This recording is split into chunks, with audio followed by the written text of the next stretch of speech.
มันเกิดอีหยังขึ้นอยู่ๆอดีตแอดมินมหาอดีตแอดมินของวงสาวน้อยออกมาโพสต์เคลื่อนไหวลักษณะแบบนี้มันจะเกี่ยวข้องกับ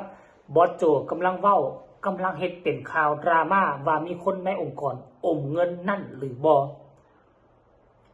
กราบทักทายสบายดี FC ทุกคนเนาะ FC ทุกทานมาพบมาพ่อกับค่อยเจบ่ลาวคลิปนี้มีเรื่องราวข้อมูลข่าวสารเกี่ยวกับแวดวงการบันเทิงเนาะมันมีความดราม่าเป็นเรื่องดราม่ามาในช่วงระยะหนึ่งแล้วแหละท่านผู้ชมเนาะดราม่าก็คือว่าเรื่องเงินทอง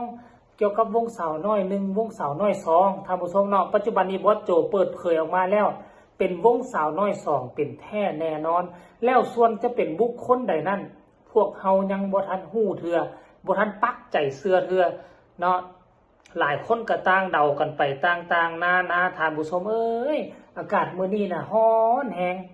ร้อนหลายวิทย์ปีใหม่มาก็แฮงร้อนมีแต่แดดมีแต่หยังมาลมก็บ่ค่อยมีร้อนทะลุหลังคาเรือนมาเปิดแอร์ใส่ซำใดก็บ่ไหวเนาะแต่มันก็บ่ร้อนเพียงพอทอกับเรื่องดราม่าเรื่องตลกเรื่องบรรดาที่คนโอมเงินคนคอร์รัปชันอยู่ในวง2จะเป็นผู้ใดทานผู้ชมอันนี้คือปัญหาเป็นคำถามแล้วลองมาอ่านเบิ่งเนาะอยู่บ่อยู่อดีตแอดมินสัมผัสว่าขึ้นมาโพสต์แบบนี้ถ้ากรณีมันบ่เกี่ยวข้องกับเรื่องนี้มันจะเกี่ยวข้องกับเรื่องใดเดี๋ยวค่อยจะอ่านสู่ฟังและพวกเจ้าพากันวิเคราะห์นำกันเด้อว่ามันสิแม่นหยังเอาเพิ่นโพสต์เคลื่อนไหวไปประมาณ1มื้อท่านผู้ชมแต่ว่าบ่มีคำหอกคำเห็นอย่างขั้นกรณีว่าเมื่อก่อนเพิ่นอยู่ในวงสาวน้อยแม่การที่เพิ่นออกมานิ่งติงโพสต์แบบนี้กลายเป็นข่าวหมดแหละเนาะคนสิพากันคอมเมนต์เป็นแถวหมดเลยเนาะเราว่าผมเคยบอกแล้วว่าถ้าดีจริงทีเก่าคงบ่ไล่มันออกดอกครับว่าซั่นเด้มันจ่องหองพองขนเจอมันเล่นไปเป็นแสนเอาเงินไปเลี้ยงเก๋น้อยเอาล่ะมันสิแม่นแท้บ่คือกับแอดมินมหาวาแท้หวะท่านผู้ชมอดีตแอดมินเพิ่นเว้ามันจะเกี่ยวข้องกับเรื่องนี้หรือบ่อันนี้ค่อยบ่รู้เด้อแต่อยู่ๆแอดมินมหามันโพสต์เรื่องเงินทองว่าม่องเก่าไล่ออกแนวนั้นแนวนี้ถ้าเพิ่นโพสต์แนวนี้ถ้ามันบ่เกี่ยวกับวงการหมอลำมันจะเกี่ยวกับเรื่องหยังพอทุกมื้อนี้เพิ่นบ่ได้เกี่ยวข้องกับวงการหมอลำแล้วเพิ่นไปอยู่ร้านน่าจะเป็นร้านลาบบ่ร้านลาบน่าจะเป็นร้านลาบของเซียวบ่โจหรือบ่หรือร้านลาบของผู้ใดอยู่แถวเขตบ้านแพงแหละท่านผู้ชม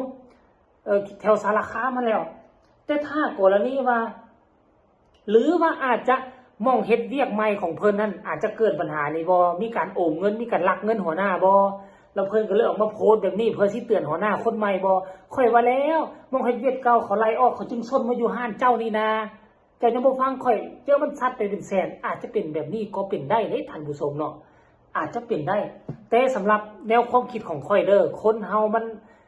ความคิดบ่คือกันความอ่านบ่คือกันการวิเคราะห์บ่คือกันสำหรับโตค่อยแล้วสิ่งที่เรากำลังสื่อถึงเราสื่อถึงบอสโจสื่อถึงบอสโจในความคิดของเราตอนสมัยเรายังอยู่วงสาวน้อยเราฮู้เลยว่าคนนี้น่ะคนจ่องห้องพ้องคนคงอาจจะเฮ็ดไม่ดีมีร้ายอยู่วงเก่าอยู่บอนทำมาหากินเก่าแน่นอนเขาจึงไล่ออกแต่อันนี้ค่อยบ่ฮู้เด้อมันเกี่ยวกับผู้ใดบ่ฮู้อันว่าเขาไล่ออกทีเก่าแล้วจึงมาอยู่ที่ใหม่บอสโจไปเอามาอยู่หมายถึงผู้ใดอันนี้ค่อยบ่ฮู้อิงตามเนื้อผ้าอิงตามการเคลื่อนไหวของอดีตแอดมินคนนี้เรามาเขียน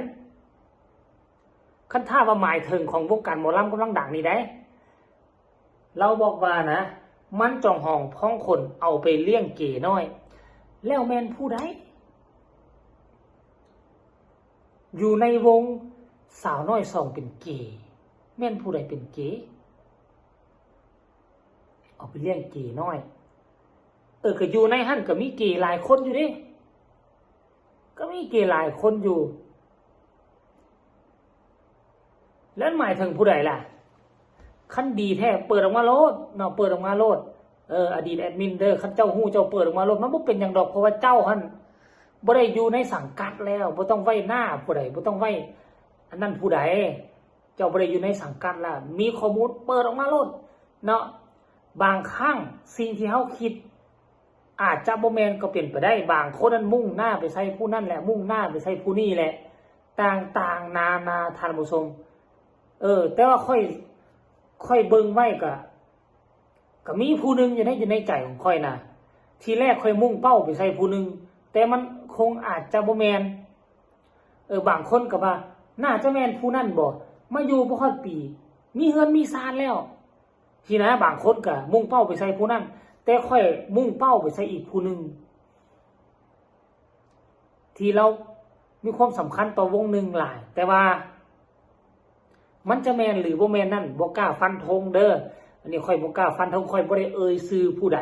เนาะก็คงว่าจะบ่เฮ็ดให้ผู้ใดเสียหายเสียเหยหยังจักอย่างเนาะท่านผู้ชมเนาะ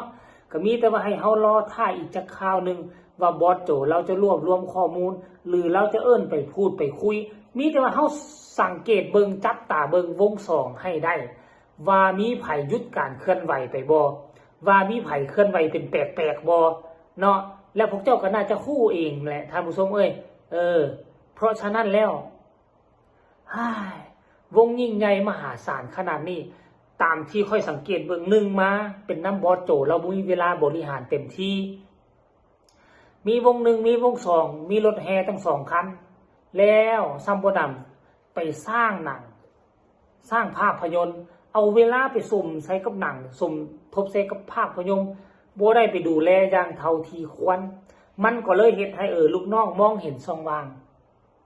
มองเห็นช่องหัวหน้าก็บ่ค่อยมากูลักเอาไปใส่เทอละน้อยซะนะลอยเอาไปใส่เทอละนิดซะนะแล้วมีจึงเอามาใส่มาแทนเพิ่นซะนะ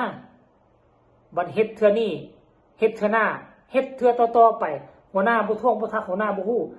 ก็เริ่มใจได้เริ่มได้บัดนี้เอา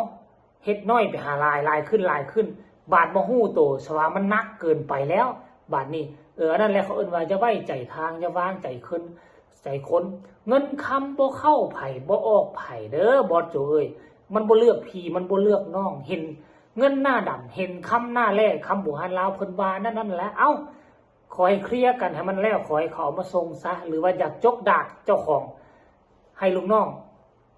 ก็เฮ็ดเอาองค์กรไผองค์กรมันเฮามีหน้าที่ทำข่าวสำหรับคลิปนี้ก็จะขอฝากฝังมื้อนี้ฝากทุกคนกดไลค์กดแชร์กดติดตามเพื่อจะเอาพลาดในคลิปต่อไปที่สำคัญอย่ากดข้ามโฆษณาไผมีคำตำหนิติชมคำตำหนิติเตือนก็สามารถส่งมาใต้คอมเมนต์ได้พบกันใหม่ในคลิปหน้าสำหรับคลิปนี้ขอกล่าวคำว่าสบายดีบ๊ายบาย